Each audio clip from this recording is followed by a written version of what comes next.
સ્થાનિક સ્વરાજની ચૂંટણીને ઘડીઓ ગણાઈ રહી છે ત્યારે આણંદમાં 3 પાલિકાની ચૂંટણી માટે પણ ખરાખરીની તૈયારીઓ જોવા મળી રહી છે। બોરિયાવી પાલિકા 1994થી અસ્તિત્વમાં આવેલી છે, પરંતુ અત્યાર સુધી અહીંયાના 6 વોર્ડની 24 બેઠકો પર ભાજપે ઉમેદવારો મેદાને ઉતાર્યા હોય તેવી આ પ્રથમ ટર્મ છે।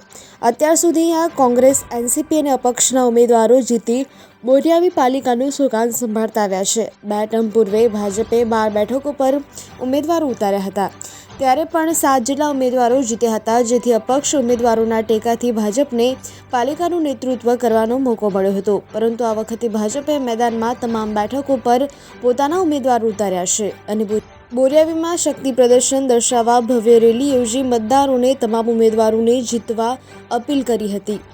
સાથે જ અત્યાર સુધી રૂંધાઈ રહેલો વિકાસ પણ તેજ ગતિએ થશે તેવું આશ્વાસન આપ્યું હતું। જી, આજે ભારતીય જનતા પાર્ટી દ્વારા બોરિયાવી નગરપાલિકામાં ભવ્ય રેલીનું આયોજન કરવામાં આવ્યું, શું છે સમગ્ર?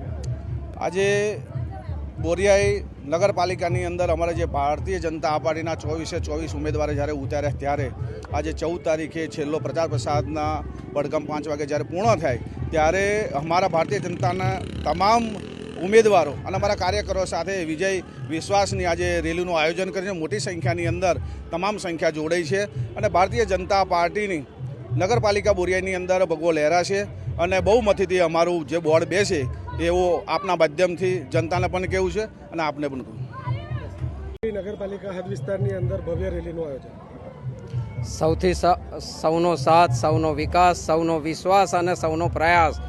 માનનીય નરેન્દ્રભાઈ મોદી સાહેબ, આપણા વડાપ્રધાન અને આપણા મુખ્યમંત્રી માનનીય ભૂપેન્દ્રભાઈ પટેલની ડબલ એન્જિનની સરકારને બોરિયાવીની પ્રજા પણ જે સમર્થન આપવા જઈ રહી છે અને બોરિયાવી નગરપાલિકામાં સમગ્ર શહેરમાં આ વખતે 24 સીટ ઉપર ભારતીય જનતા પાર્ટીના ઉમેદવારો વિજયી થઈ અને ભગવો લહેરાવશે અને તેના જ વિજય સંકલ્પ માટેની એક આજે રેલીનું આયોજન થઈ રહ્યું છે।